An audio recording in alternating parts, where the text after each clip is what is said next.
अस्सलाम वालेकुम dear students, welcome to Arham science academy with Mohammad Shahbaz. उम्मीद करता हूँ कि आप सब खैरियत से होंगे।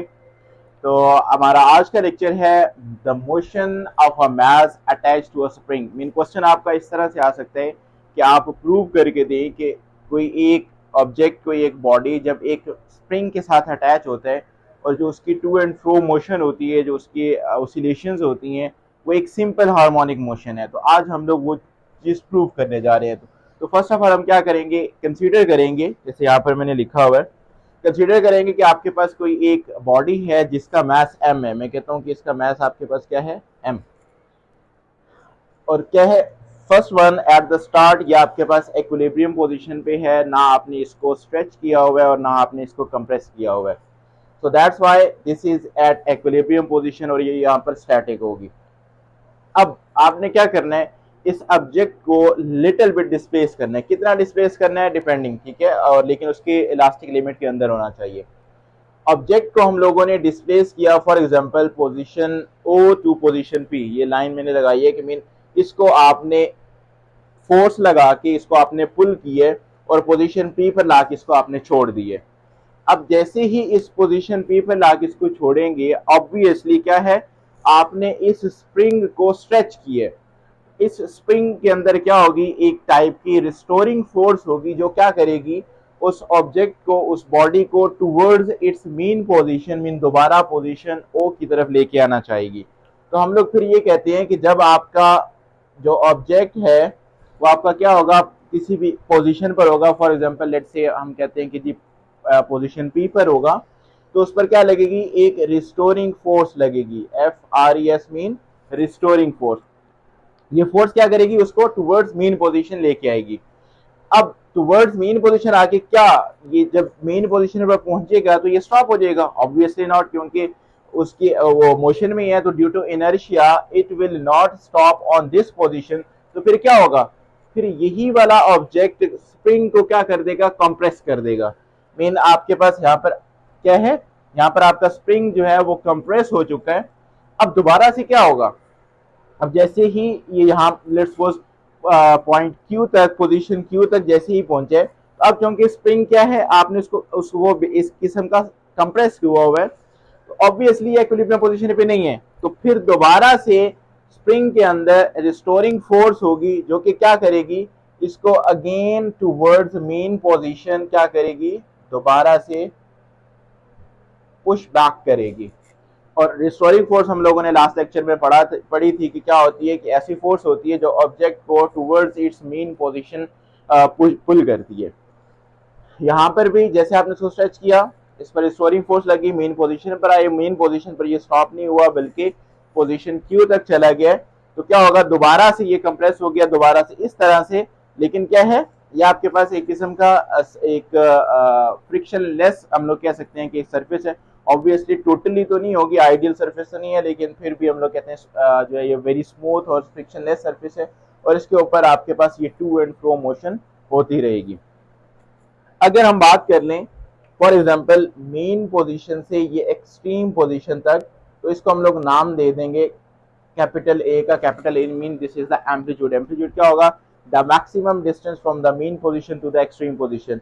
अगर आप टूवर्ड्स राइट जाएं या टूवर्ड्स लेफ्ट जाएं, ये दोनों क्या होंगे, सेम होंगे। दोनों साइड पे आपके पास ये एम्पलीट्यूड क्या होगा, सेम होगा। इसी तरह से मैं फॉर एग्जांपल इस पोजीशन से जस्ट यहां तक का डिस्टेंस ले लेता हूं, तो ये आपका क्या कहलाएगा, that will be known as displacement, और जिसको हम लोग स्मॉल एक्स से रिप्रेजेंट करते हैं। तो इस तरह से हम लोग डिस्प्लेसमेंट, या आपका क्या आ जाएगा, डिस्प्लेसमेंट आ जाएगा, और कितना वो डिस्प्लेसमेंट हुआ है।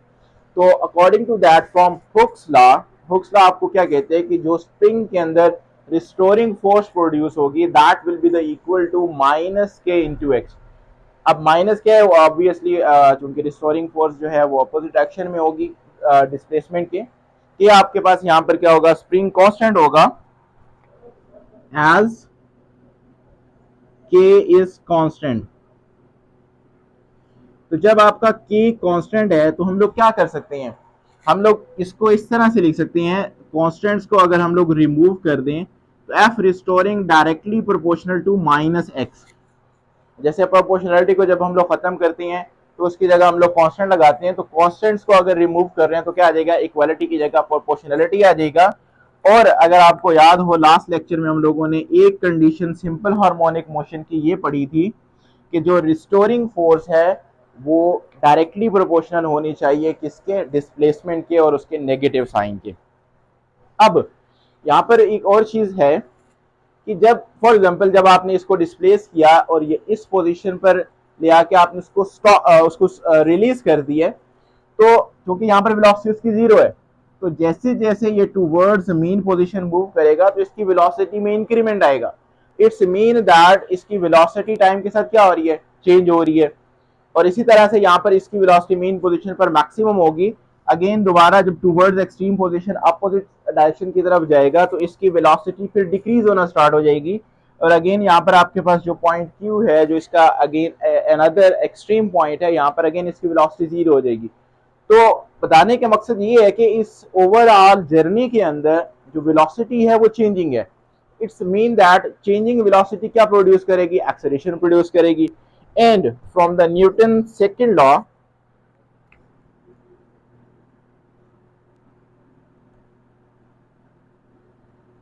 From Newton second law, Newton second law में क्या बताता है, ही एफ जो आपके पास रिस्टोरिंग फोर्स है जो बेसिकली उसके अंदर एक्सेलरेशन प्रोड्यूस कर रही है, that will be equal to m a. M आ जाएगा उसका मास और ये आपका एक्सेलरेशन प्रोड्यूस आ जाएगा। इसको अगर हम लोग इक्वेशन नंबर 3 का नाम दें, अब यहां पर देखें अगर हम इन दो इक्वेशंस को कंपेयर करें, फ्रॉम इक्वेशन 1 एंड 3, इनको कंपेयर क्यों कर रहे हैं, इक्वेशन 1 में भी आपके पास एफ रिस्टोरिंग फोर्स है जो कि आपके पास क्या है, के एक्स के इक्वल है, और 3 में भी आपके पास रिस्टोरिंग फोर्स है जो कि एम ए के इक्वल है। अब अगर इनकी लेफ्ट हैंड साइड्स इक्वल हैं तो ऑब्वियसली इनकी राइट हैंड साइड्स भी इक्वल होनी चाहिए। तो इट्स मीन दैट हम लोग इसको लिख सकते हैं, अगर इसकी राइट हैंड साइड क्या आ जाएगी, एम ए, और इसकी राइट हैंड साइड आ जाएगी आपके पास माइनस के एक्स। एम यहाँ मल्टीप्लाई हो रहा है, वहां जाके क्या हो जाएगा, divide. So acceleration will be equal to minus k divided by m multiply by x.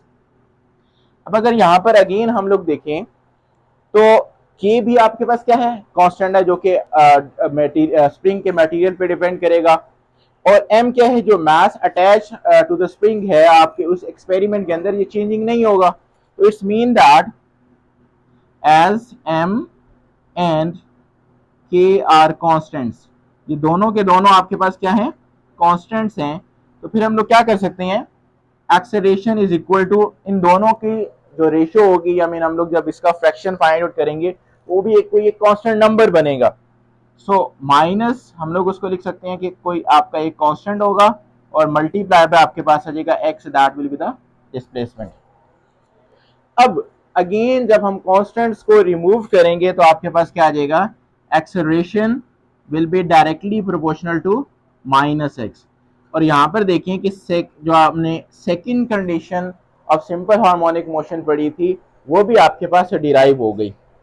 जब भी आपको किसी मोशन के बारे में बताया जाएगा कि जी हाँ जी आप प्रूव करके दें कि this is a type of simple harmonic motion, तो आप ये चीज प्रूव करेंगे। तो अब इस पूरी मोशन के अंदर हम लोगों ने ये चीज प्रूव कर दी कि जो आपका एक्सेलरेशन है वो डायरेक्टली प्रोपोर्शनल टू है डिस्प्लेसमेंट के and in the negative direction.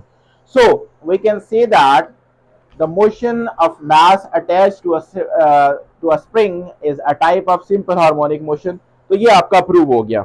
तो फिर अगर हम लोग नेक्स्ट बात करें कि इसके टाइम पीरियड, मीन जो मास अटैच है स्प्रिंग के साथ और एंड वो टू एंड फ्रो मूव कर रहा है, तो देन आपके पास क्या होगा, उसका टाइम पीरियड क्या होगा। टाइम पीरियड फाइंड आउट करने के लिए हम लोगों को ये पता है कि जब आपका मास इस तरह से स्प्रिंग के साथ अटैच होता है तो जो एक्सेलरेशन प्रोड्यूस होता है that is equal to minus omega square X, mean A is equal to minus omega square X के इक्वल होता है।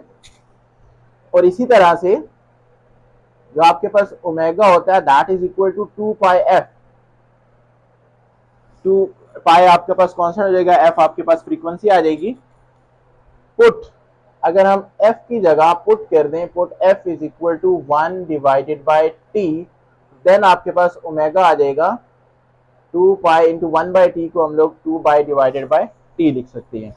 तो अब अगर मैं इस इक्वेशन के अंदर फॉर एग्जांपल इसको मैं इक्वेशन नंबर यानी 1 का नाम दे दूं, put omega is equal to 2 pi divided by t in equation 1, तो देन आपके पास एक्सेलरेशन आ जाएगा -2 pi divided by t whole का स्क्वायर और मल्टीप्लाई बाय आपके पास आ जाएगा x। हम लोगों ने क्या फाइंड करना है, हमने टाइम पीरियड फाइंड आउट करना है।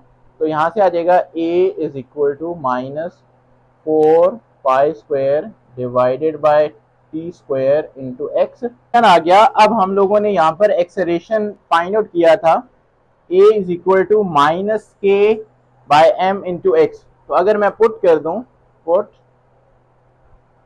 a is equal to -k divided by m multiply by x, तो आपके पास आ जाएगा -k/m into X is equal to -4 pi square divided by t square multiply by x।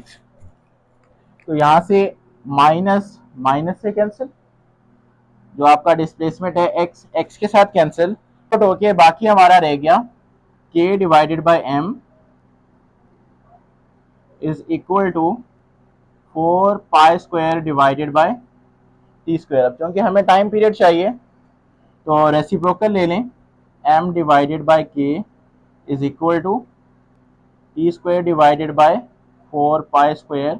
4 pi square को यहाँ multiply कर दें,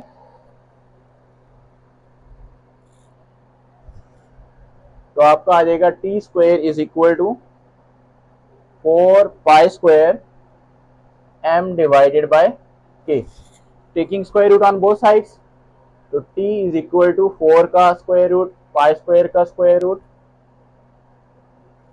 एंड m बाय k, इन सब का स्क्वायर रूट ले लें, ये आपका cancel. t is equal to 4 का 2, पाई स्क्वायर का पाई और m बाय k का as it is square root आ जाएगा। This is the time period of a mass attached to a spring. और अगर हम लोग बात करें फ्रीक्वेंसी की, as frequency is equal to 1 divide by t the reciprocal of the time period. तो अगर इसका रेसिप्रोकल लें तो यह आपके पास आ जाएगा 1 divided by 2 pi m by k square root, that will be the equal to 1 divided by 2 pi m over k है, k by m square root. This is the frequency of an object attached to a spring. अब यहाँ पर देखें जो time period और frequency है वो math जो स्प्रिंग का लेंथ है उस पर इंडिपेंडेंट है। यहाँ पर देखें फॉर्मूले में कहीं पर भी उसकी लेंथ नहीं आ रही, तो अगर आपसे एमसीक्यूज में पूछ लिया जाता है तो आप लोग कहेंगे कि जी हाँ जी उस पर डिपेंडेंट नहीं है। फिर किस चीज़ पे डिपेंडेंट है, यहाँ पर देखें 2 पाई तो आपका कॉन्स्टेंट है। अगर टाइम पीरियड की बात करें m और k मीन आपके पास क्या होगा, m क्या जगह मैस, तो जितना मैस ज्यादा होगा टाइम पीरियड उतना ही ज्यादा होगा। मीन ऑब्वियसली एक जब हैवी ऑब्जेक्ट ऑसिलेट करेगा तो वो एक वन वाइब्रेशन कंप्लीट करने के लिए ज्यादा टाइम लेगा, तो that's why this is directly proportional. और इसी तरह से आपके स्प्रिंग कांस्टेंट पे जो मटेरियल आप लोग यूज कर रहे हैं उस पर भी डिपेंड करता है। और अगर फ्रीक्वेंसी की बात करें तो उस पर भी, अगर अब फ्रीक्वेंसी में क्या है आपके पास मैस और फ्रीक्वेंसी इनवर्स रिलेशन में है। अगर हैवियर मैस होगा तो फ्रीक्वेंसी क्या होगी, कम। मीन क्या, ऑब्वियसली जब हैवियर मास होगा तो वो number of cycles in 1 second का होगा, कम होंगी। So that's why this is inversely proportional to each other. तो ये था हमारा आज का लेक्चर। उम्मीद करता हूँ कि आपको समझ आ गई होगी। मिलते हैं इंशाल्लाह नेक्स्ट लेक्चर में, तब तक के लिए अल्लाह हाफिज।